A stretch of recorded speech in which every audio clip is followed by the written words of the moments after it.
So it's that time of year again when many of you are graduating, finishing your various courses and heading out into the big bad world. In fact, I've seen a couple of you already tweeting, coming to London. Oh man. Indeed, I've already seen a couple of you tweet, coming down to London, who's going to give me some work as a media composer. Before I begin, I guess it's important to say, you know, all of you will take different things away from your very varying educations, the courses that you've been on.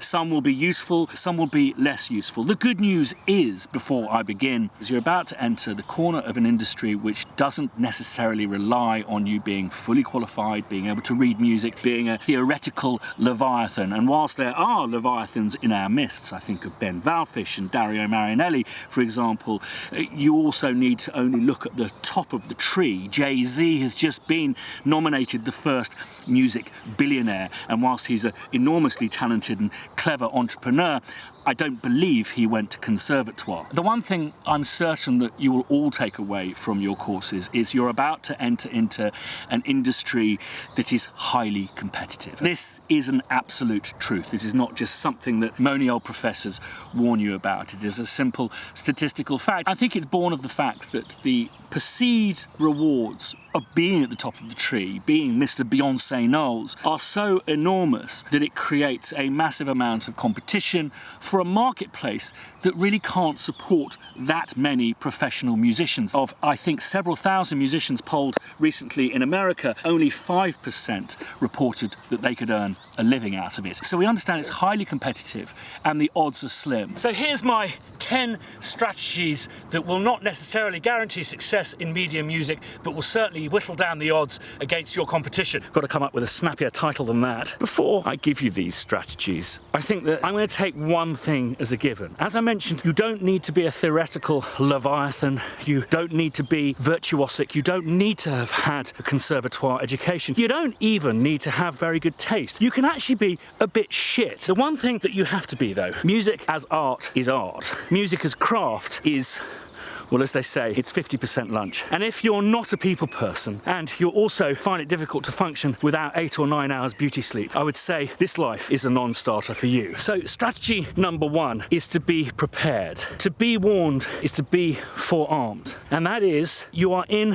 for a long haul. I've had the pleasure of meeting hundreds of composers around the world, and I simply cannot cite any success story that is not born out of hard work over time. So it's vitally important that you think about how you are going to support yourself during this period. I usually say it will take at least 10 years to become a fully fledged head of department. What producers will hire you for is the knowledge you have garnered through experience, the consensus of life, of the job that you have done over the last 10 years, the credits you have gained, the lessons you have learned. They don't want you learning lessons on their projects. To gradually garner that recognition that you have gained enough experience to be trusted with stewardship of a department. So expect and be prepared for long hours, lots of them, masses of disappointment, kickbacks,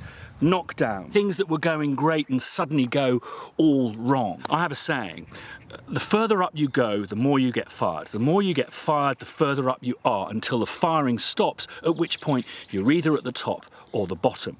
You're climbing a very tall tree with a very thin trunk. Strategy number two, be prepared to undo what you understand to be true. This will be stuff that you were taught by your professors, stuff that you have agreed with your friends down at the pub.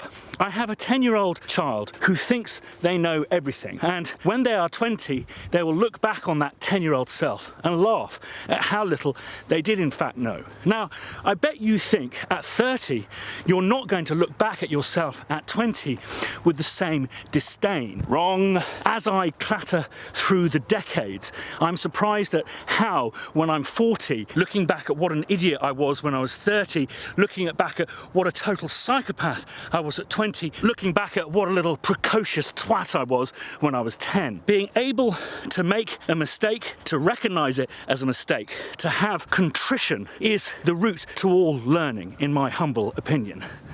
but I'll probably disagree with that in 10 years' time. Number 3, be seen. Let's not try to be a legend in our own living room. Now, by that, I'm afraid to say that location, still in this day and age of the internet, is important. You need to make human connections, physical ones. So it's not only about being in a media hub, say London, Berlin, Los Angeles, and I guess to a certain degree New York. It is about getting out into the various networks that you'll find in those cities. I can think of one very talented composer who I have seen at every single seminar, on every single panel, judging every other award. She is all over social media and has become, I believe, well, certainly a very recognizable face in our industry. Coupled with the fact she's very talented, this dogged approach to exposure, recognition, to be part of the family, has reaped huge rewards. So be there, be seen, and then online, get to work. Get to work creating your brand, your online presence, what you stand for, your aesthetic, your heritage. They say the meek shall inherit the earth, and I think 9 times out of 10, this really does suit being a media composer. We are in shackles and chains to the great picture up on the screen, the dialogue that's coming out of that centre speaker. So to be meek, to appear to be hungry for knowledge, to learn, to help, is a great way of approaching people and offering up your services at first for free. Ask to sit in on sessions. Ask if you can come and make tea for people for a week. As I say, the hours we do are long and hard, and any help that we can get on board that doesn't cost us the earth from meek people who are hungry to learn and lovely to be around is always welcome.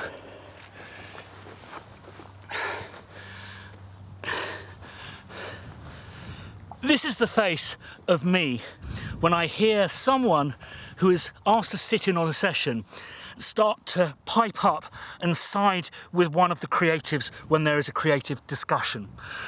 My next strategy is, this is about getting your learn on, and by that I mean watching other people make mistakes as well as watching them do things that you may not have thought of. But you can only learn if you remain taciturn. It's so important this. At this early stage, you want to be, as I said, meek, taciturn, eager to please, and blend into the shadows when times get a little bit difficult, which they often do. Being, as I said before, being a people person is absolutely crucial. This is your opportunity, possibly with high-flying producers, to stamp your mark, to make people think, oh, that was a nice girl. Yes, I remember her. Yeah, he was a really lovely boy. I've never drank so much tea in my life. I'm sure I've said this anecdote before, but there was a studio in London that had 2 runners on a split shift, and one used to make loads of tea and one didn't make any tea at all.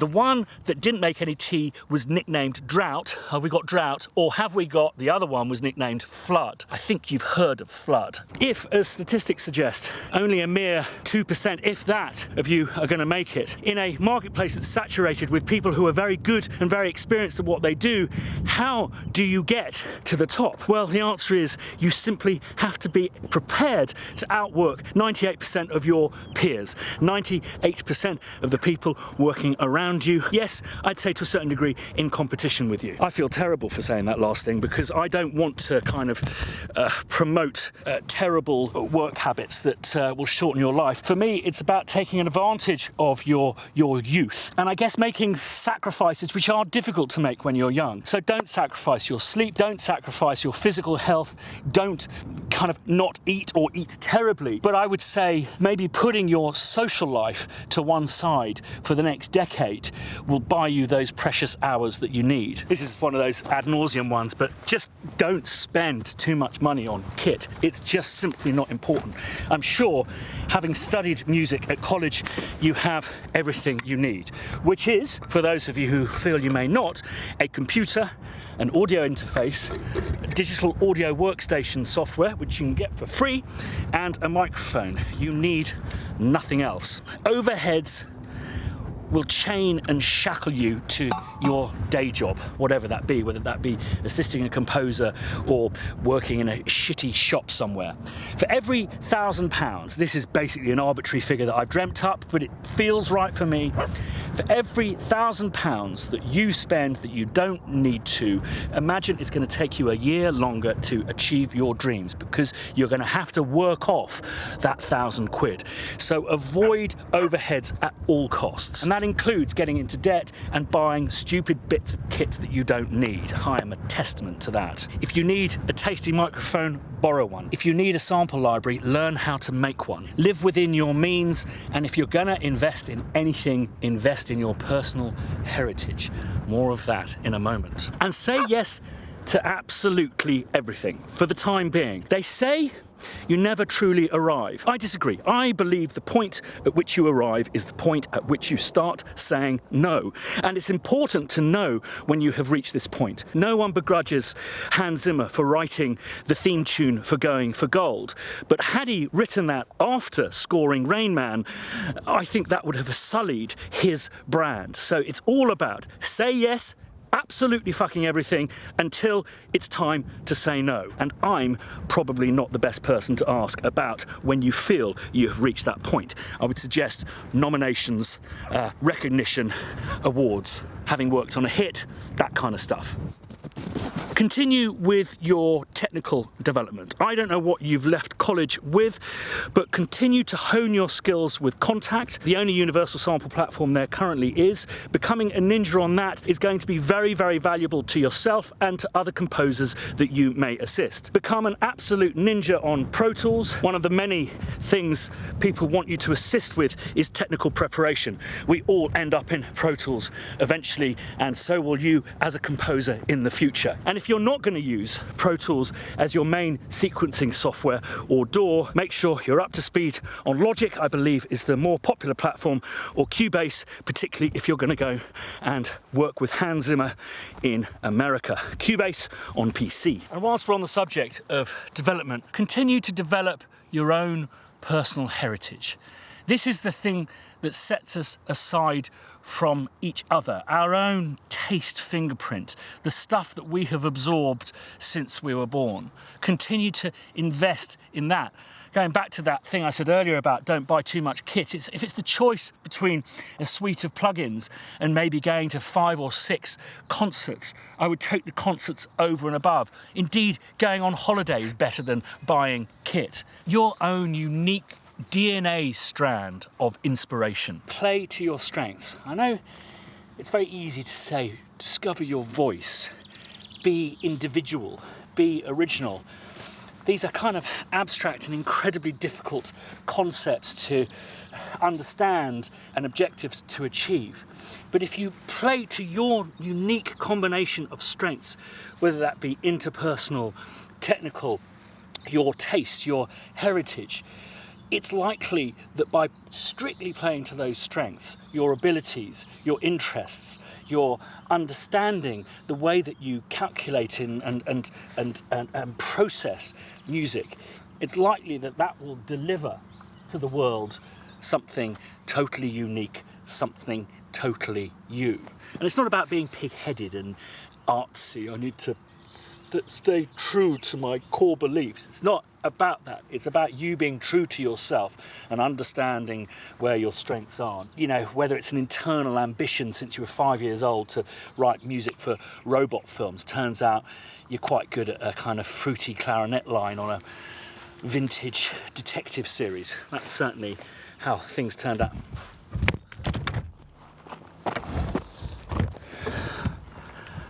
And don't get puppies.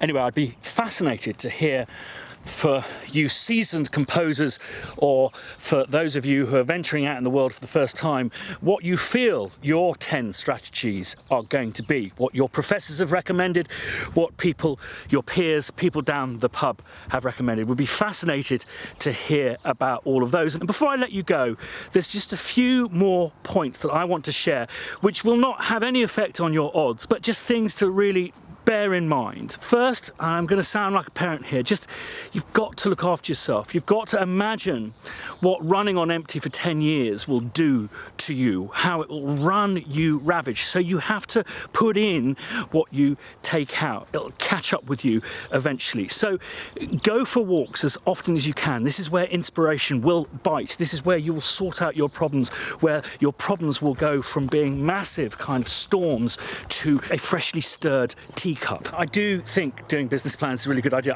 It's completely pointless because I know you won't do it. But you do have to think of yourself in an entrepreneurial manner, and I think if you study the entertainment industry, most businesses within that industry tends to have at least 2 forms of income. If you put all of your eggs in one basket and that basket gets dropped, you better be prepared to eat omelette for a long time. It's always worth having a fallback income stream, or indeed an income stream that finances your work as a film, TV or games composer. So production music is a common route. Now I see a lot of people diversifying very successfully, and I've been through that journey myself. And I think it's important to really stop and think about abandoning a diversion if it has become a success, if it doesn't quite tie in with that core ambition of writing music for robot movies. You've got to ask yourself, is this diversion, this welcome source of revenue, do you enjoy it? Are you working in the music industry and earning money? If you are, you're in the 2%. I think you've arrived. Time to start saying no.